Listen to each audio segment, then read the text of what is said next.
এই মুহূর্তে টঙ্গীর ইজতেমা মাঠে আছেন সহকর্মী মুশফিকুর রহমান। বর্তমান পরিস্থিতি জানতে সরাসরি চলে যাচ্ছি তার কাছে। মুশফিক, টঙ্গীর ইজতেমা ময়দানের এখনকার পরিস্থিতি কি আমাদেরকে জানান।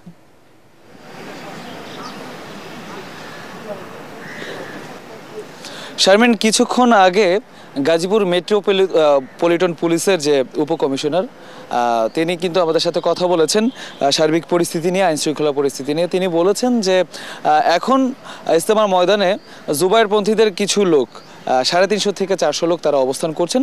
সেটা স্বরাষ্ট্র উপদেষ্টার সাথে যে বৈঠক হয়েছে গতকালকে সাদপন্থী এবং জুবায়েরপন্থীদের মধ্যে, সেই বৈঠকেই কিন্তু সিদ্ধান্ত হয়েছে। কারণ এখানে যে অবকাঠামোগুলো আছে তাবলিগ জামাতের এবং মসজিদের রয়েছে এবং তাদের জিনিসপত্র রয়েছে, সেগুলো রক্ষণাবেক্ষণের জন্য কিন্তু প্রায় 500 জনকে অবস্থান করার অনুমতি দিয়েছে জুবায়েরপন্থীদের।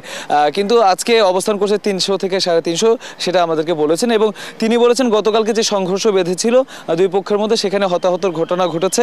সেই ঘটনায় এখনো পর্যন্ত কোনো মামলা হয়নি বলে তিনি আমাদেরকে জানিয়েছেন। এবং তিনি জানিয়েছেন নিহতদের এবং আহতদের পরিবাররা যদি চান মামলা করতে, তাহলে পুলিশ তাদেরকে সর্বাত্মক সহযোগিতা করবে। আর একটা ব্যাপার যেটা জানিয়ে রাখতে চাই, যে গতকাল সকাল থেকেই কিন্তু স্টেশন রোড থেকে কামার পাড়ার যে রোডটা আছে, সেই রোড কিন্তু যান চলাচল সীমিত ছিল এবং বন্ধও ছিল, এবং 144 ধারা জারি ছিল গতকালকে থেকে।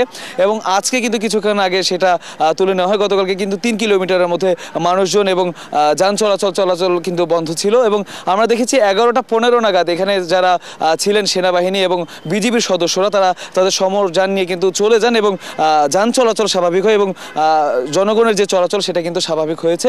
এখনকার যে সার্বিক পরিস্থিতি সেটা কিন্তু একদম স্বাভাবিক। একটি পক্ষ অবস্থান করছে অবকাঠামোগত যে রক্ষণাবেক্ষণ সেটার জন্য, এবং ভেতরে কিন্তু আইনশৃঙ্খলা রক্ষাকারী বাহিনী যারা আছেন তাদের তৎপর অবস্থান রয়েছে। তবে যান চলাচল এখন স্বাভাবিক রয়েছে। শারমিন, এই ছিল এখনকার মতো আমার কাছে সর্বশেষ।